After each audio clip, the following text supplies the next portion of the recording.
Today we're at Vinyl Archaeology Studios in Nashville, Tennessee, the heart of songwriting. And we've got singer-songwriter Charlie Treat, who's going to play an original song, and then I'm going to interview him about the craft of songwriting. My name is Charlie Treat, and this is an original song I wrote and composed called Jupiter's Clouds. You can find me at www.charlietreat.com, Instagram, Facebook, all the major music outlets.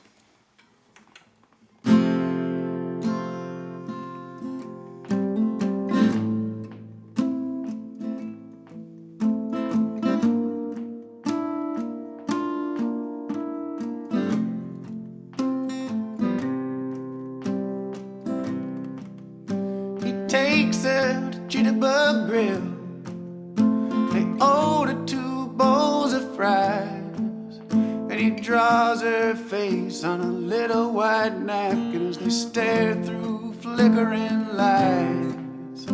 He laughs through his one front tooth, she smiles through old amphetamine eyes, and their hearts have a weak spot for falling in love. It's more than I can say for mine. When he dreams, paint fills the floor, 2 to 3 colors, never more. They swirl together like Jupiter's clouds, the same way it swirls when she walks around. He wakes up before the sun, all day he climbs powered lines, and he's thinking of her so much, this whole city might lose power tonight. In the morning she cuts hair, in the evening she serves the drums, and she's so giddy she's breaking all of her glasses, and everybody thinks she's on drugs. When he dreams, paint fills the floor, 2 to 3 colors, never more. They swirl together like Jupiter's clouds, the same way it swirls when she walks around.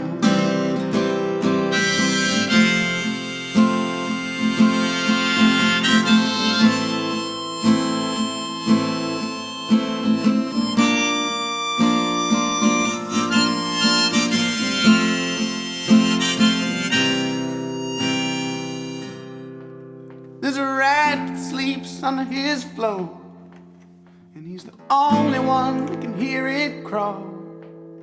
And some days it scratches at this whole damn world, and there's nowhere for him to run. And today she's underwater, she can't seem to find her gifts, and she'd gladly give all that she owns to be with someone who knows how it feels. When he dreams, paint fills the floor, 2 to 3 colors, never more. They swirl together like Jupiter's clouds, the same way it swirls when she walks around.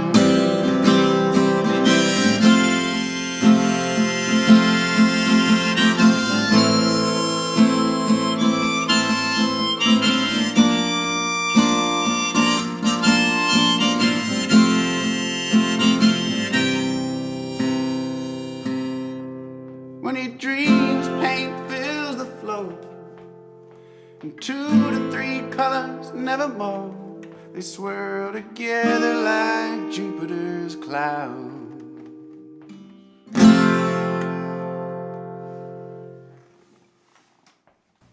That was awesome.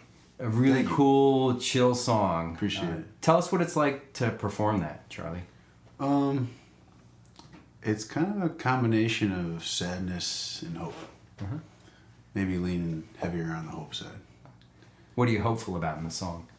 Well, I'm not really hopeful about anything. The song is about a buddy of mine, and so I saw a picture of his come up on Facebook, and it was him with a girl. And he's a recovered drug addict. And anytime I've ever seen him, he's been alone. He's been dancing alone or walking alone. And he seems quite content with that. And when I saw him with someone else, it just moved me, and I went downstairs and wrote it. Are his the amphetamine eyes that you talk about in the song? No, those are hers. So I'm making a lot of assumptions here. I'm using a lot of my imagination. He's the one that laughs through his one front tooth. Oh, okay. And she smiles through amphetamine eyes. Okay. So I'm making the assumption that they both struggled with substances. But I don't know her at all. This is all just based on one Just that one picture that came up. Wow. And so it's based on him, but in reality is totally fictional.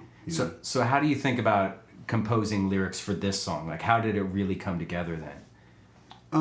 This one I got lucky, and like I said, I went downstairs in the basement, and it all just came out onto the page. Yeah. And it doesn't happen a lot, you know. So I got lucky with this one. I knew I wanted the verses to be realism, and I wanted the choruses to be impressionism. He's a painter, and he does what's called pours. So he'll like put paint on the page. Yeah. And the paint kind of just has a mind of its own, you Right. know, which is a cool thing. And so that's what the chorus is about, this idea that someone can dream and almost see nothing except for the colors swirling together. Yeah. I love that lyric, by the way. It was just like, you have such simple lyrics, but they really are striking, at least for Thank me you. as a listener. And then the verses were just supposed to be simple, blue collar, specific sort of dinner table stuff. Very cool. But it's totally imaginative. I didn't call him and ask him about his life. You know? Yeah, no, you were inspired, and you just took it a direction that you were inspired to take it. Yeah, exactly.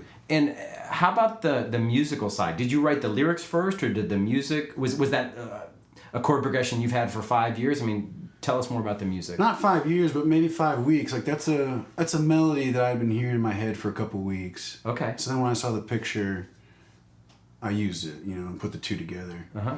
And it's actually, it's kind of different for me because it's a repeating chord progression. Yes. And I almost never do that. If you listen to the record I gave you, you're not going to hear that. We've got it right here. Yeah. So it's something I want to do more of, you know, and I threw in enough slash chords and major sevens to make it interesting for me, you know. But yeah, that was a melody I'd just been hearing for a long time. Okay, very cool. So that's always interesting to me because when I write, I've got these chord progressions that have been around for a long time, and I can't find a home for it. Right. And then I started recording lyrics separately on a journal or on my phone. I keep, you know, if some lyric or paragraph comes to mind, I just write it down. And then it's kind of like a collage where I'm like trying to pull it together. Is it the same for you, or do you have a different structure in how songs in general come about, not just this one? Man, there's so many ways I go about it.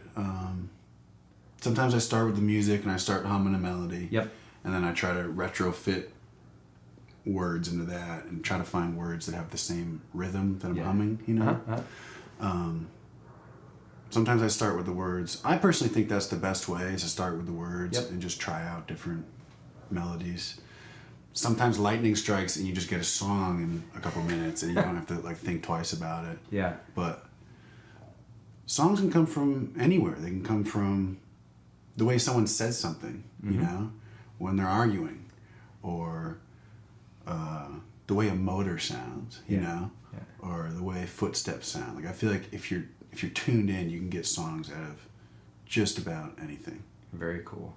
Very cool. What about song structure? You mentioned that this structure is different from what you usually do. How do you think about song structure and pulling it all together? Well, I'm pretty big on theory, so like it's easy for me to try out a lot of different things without having to honestly put too much creative thought into it, you know?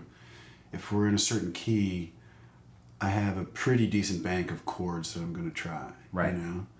And I'm not saying I'm a musical genius by any means, but I have enough understanding of theory and the chords and scales that belong, that I have a lot of different options. Okay. And with those options, I mean, do you just iterate through it, or how do you know when it's right? Trial and error, I think, is an overlooked process. You know, I think one of the most dangerous things songwriters can go through is the feeling of divine inspiration. Right. And I think a lot of times that's bullshit. Yeah. You know, Yeah. and songwriters end up like coddling the song because they went through the experience of it feeling like God gave it to them or something like that. But in reality, everything needs to be edited, you know? Mm-hmm. So when I come up with something, I try to put it through the ringer, you know, and I try to give it a different tempo, give it a different feel, give it a lot of different melodies and chord progressions, give it different genres, you know, before I'm going to put my stamp on it. Mm-hmm. And like I said, sometimes lightning strikes and you don't have to touch it. The song never even hits the page. Right, you know? right. It's just, it's always here. I think 90% of the time, like, you really got to work it. What about collaborating? This song is yours. Yeah. You did it all on your own, and it was just inspired by this picture. Mm-hmm. But do you write with songwriters most of the time? You do writers' rounds? I mean, how much is it just you versus other people? I do very little collaboration, especially for Nashville artists, and I'm not opposed to it all. When I first moved here, I did a lot more co-writes. It's one of the things you do just to network, you know? Yeah.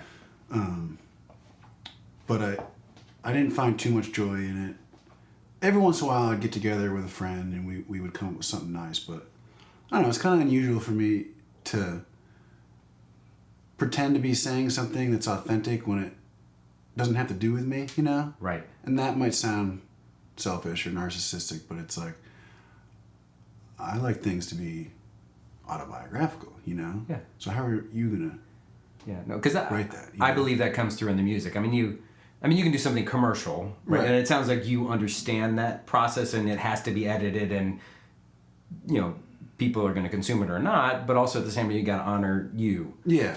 And what makes your message what it should be. Yeah. Right. Yeah. I have too much fun with just me and the piano to be hitting up friends for co-writes. But with that said, I'm not opposed to it. I don't look down on it or anything like that. But what I'm also hearing you say is you're even if you're not co-writing with others, you're experimenting with other genres, you're changing it up. So you're going through at least some sort of internal iterative process that prototypes until you find the right thing. So you're okay experimenting. Even if it's just you. Yeah, that's a cool way of putting it. Yeah. Maybe I'm doing co-writes with different sides of myself or something like that. Okay. Why is it so hard to write a hit song? It's not.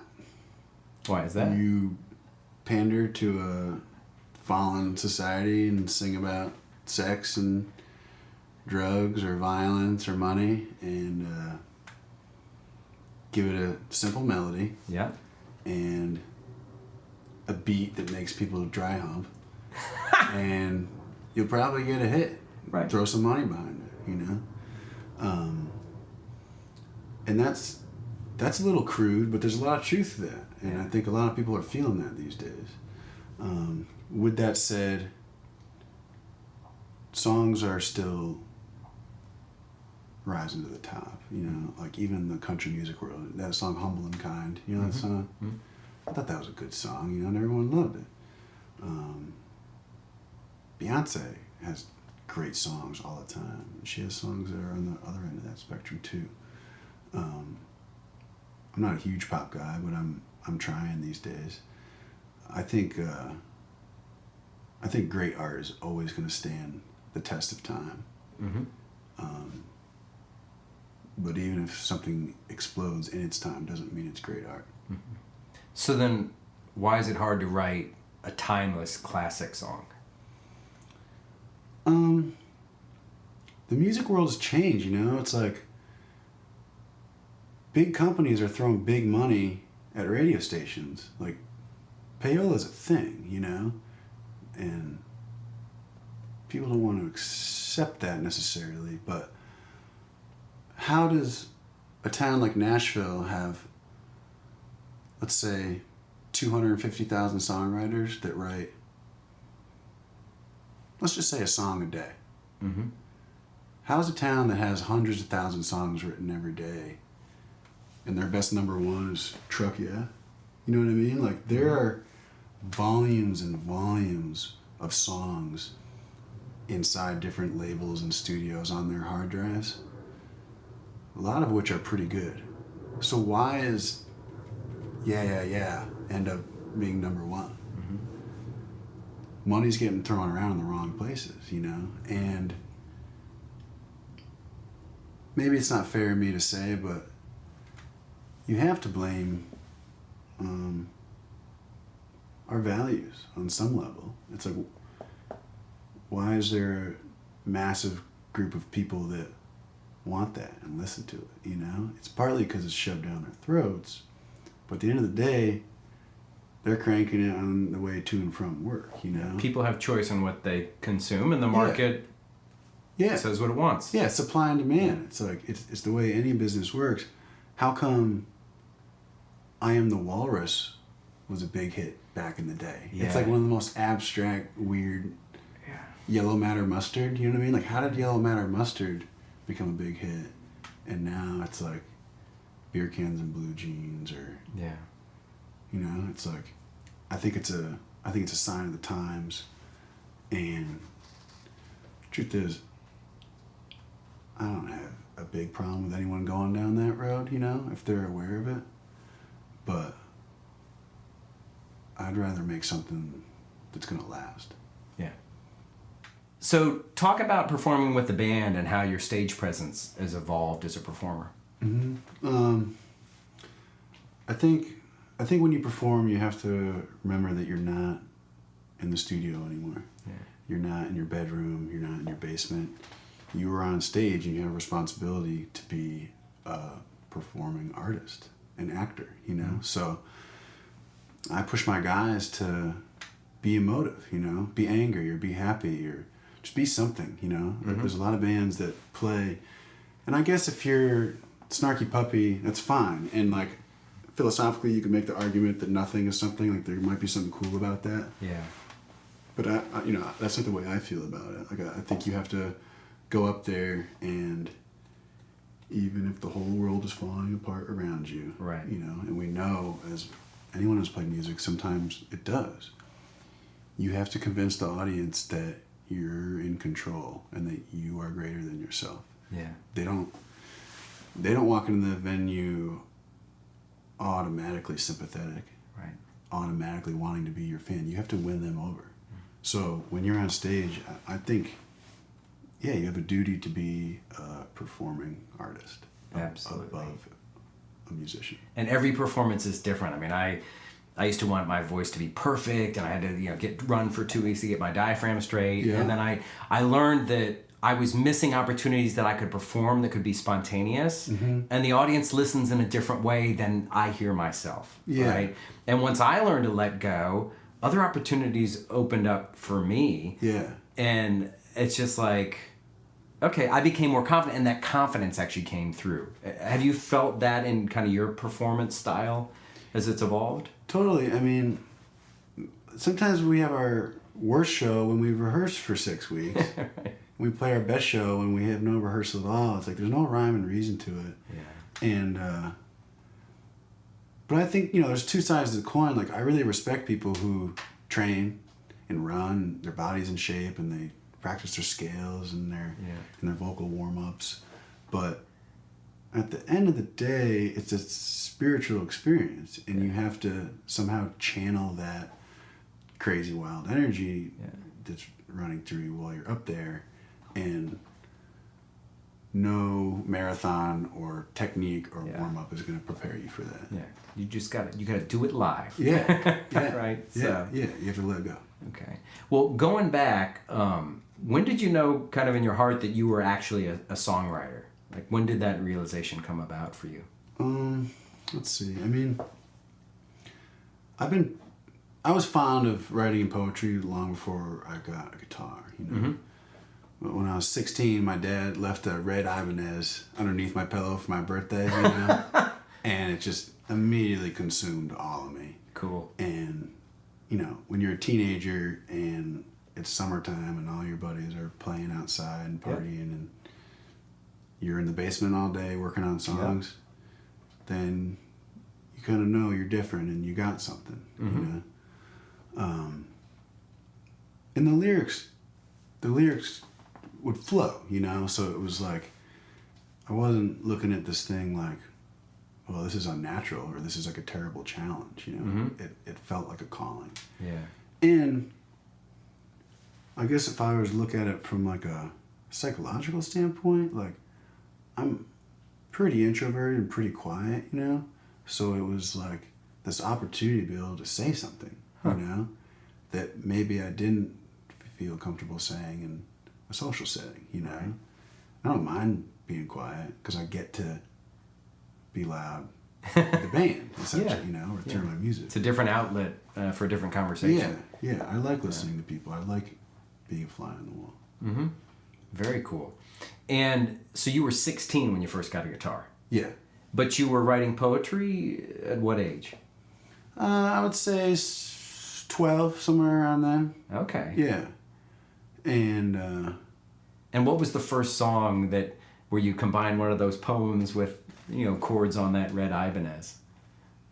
oh, like original songs? Yeah, what was your first original? I don't even know if I could tell you. Like I don't know if I could remember because it's not like I play those anymore. I remember one of the first songs I wrote was called like Ballad of a Six String. It was just a song about the guitar itself. You know what I mean? That's great. I'd have to like really dig through some papers to find that one, you know? So how many songs do you think you've written in your life? Complete songs, I'd say maybe ballpark 400 or 500. Like Wow. scratches and like iPhone memos. There's on my computer. There's I think like 4,000 or 5,000 right now. You know, so it's something I pretty much do all day. You know, if I can help it. Is it hard to write songs for you? No, it's definitely not hard to get on the piano or guitar and start pumping out melodies and chord progressions. There's times when I have to push myself to come up with good lyrics, you know. But even that, I would say overall comes relatively easy, or at least I have the perseverance to keep making more verses. Like I have no problem writing 30 verses to get 2 or 3 good ones. Yeah. No, that's a recurring theme I hear in you and others is you just have to keep trying. Yeah. Right? And you may think it's right, but you can do 10 other iterations of it. Yeah. Right? And so as long as you stick with it, that makes a difference over time. Yeah. So do you want to have a big hit single? Like, do you want to tour the world? Like, what's your ambition as a songwriter?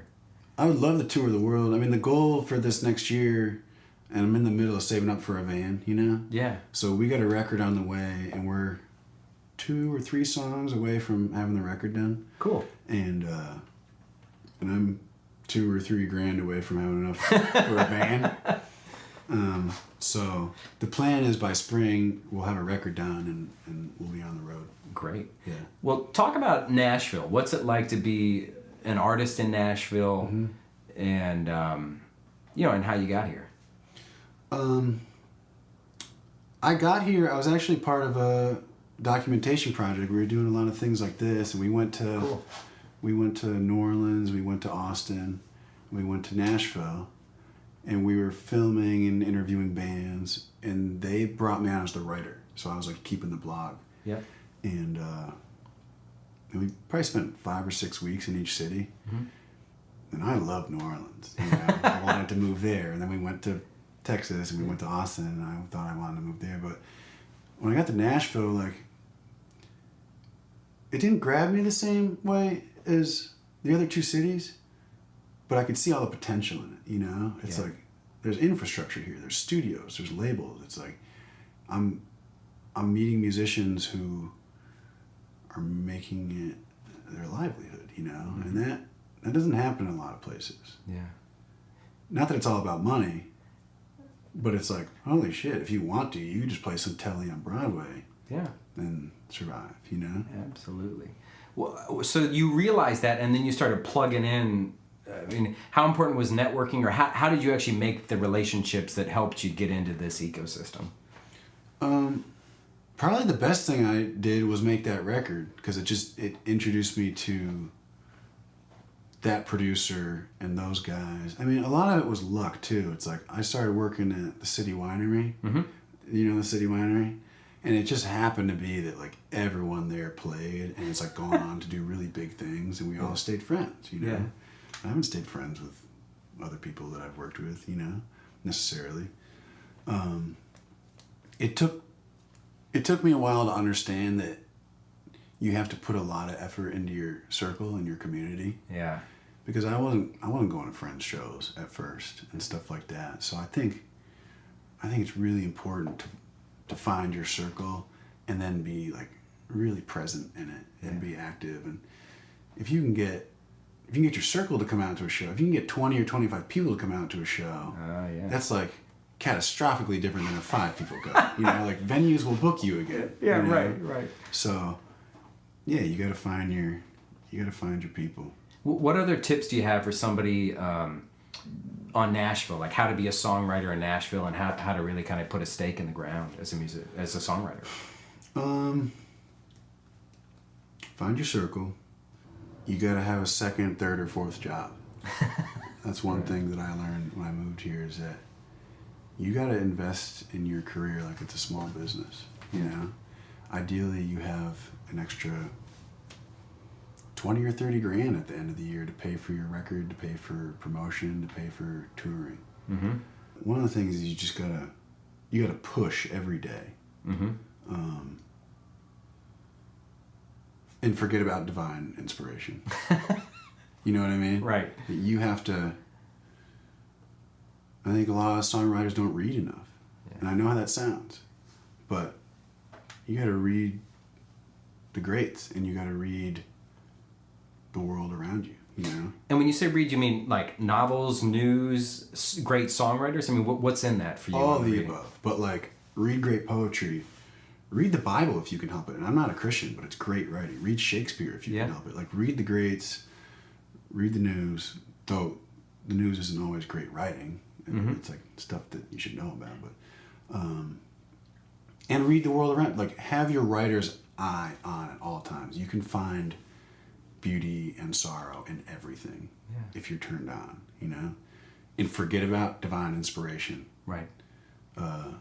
Just put your nose to the grindstone. And I think if you work hard enough, then you kind of earn that little flash of whatever it is, that great song that you didn't have to work for. That inspiration, or that luck. You make your own luck is what I'm hearing you say.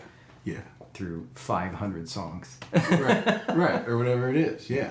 So tell me about kind of some inspiration you have from other artists on this whole process of iterating through until you find the right song. Mm-hmm. Leonard Cohen's a great example. He's in this book called Songwriters on Songwriting by Paul Zollo. And it's Leonard Cohen, you know? He's top 3, 4, 5 songwriters ever, you know? And you think it's going to be this, like, really easy, mystical thing. And he talks about how it was for him in the beginning when he was in his 20s. But it got to the point where there's this one passage where he's on the floor of his hotel and it's 4 a.m. and he's just trying to nail this one line. He's been trying to nail all day. Right. And he tells you that if you're not prepared to go through that struggle, then you're not a songwriter, you know? You will get divine inspiration, but it's only going to hit you if you've earned it, you know? Mm-hmm. So I think, in general, songwriters just have to forget about this idea of divine inspiration and master your craft. Every day, you have to work on your craft. I mean, Leonard Cohen said it would take him 10 years to write a song sometimes. Man. And Bob Dylan said he wrote Blowin' in the Wind in 10 minutes on a napkin in a cafe. Yeah. Both things are going to happen, you know? But the latter is very, very rarely going to happen. It's only going to happen if you if you read and write every day and push through all of the struggle. Yeah, you'll make your own luck through that discipline. Totally. Doing the work. Totally. So. Well, how do people stay in touch with you on the next steps of your journey? Instagram is great. Instagram these days is kind of like the main platform. Like Absolutely. I and a lot of my friends around here, we post everything. So it's like, if you're on Instagram, you're getting more than just the music. You're getting what I'm cooking tonight, along with like upcoming shows and Great. Yeah. And we've got your website too. Yeah. Which we'll show here either down there or on the screen right now for you guys to check out. And just want to thank you very much. Obviously a talented guy. I think it's really cool just how disciplined you have been about this whole craft of songwriting. Appreciate that. And we're gonna do a little thing at the end here. We're gonna do a 1, 2, 3 rock on. Okay? So 1, 2, 3 rock on! Right. Okay, today we're in studio with Charlie Treat. All right. Pull this shirt up. Okay. Today we're at Vinyl Archaeology. Okay, we're just gonna talk right now and just see how these camera angles work. Sweet. I'll try it. I'm not knocking these with you because that's awkward, obviously. It's okay. Is that a good space? How many inches? It's a proper What's the opposite? We want it to be kind of like intimate, but not like that kind of. Oh, Sorry, hold my hand. That was a crappy clap, but it still got the point across.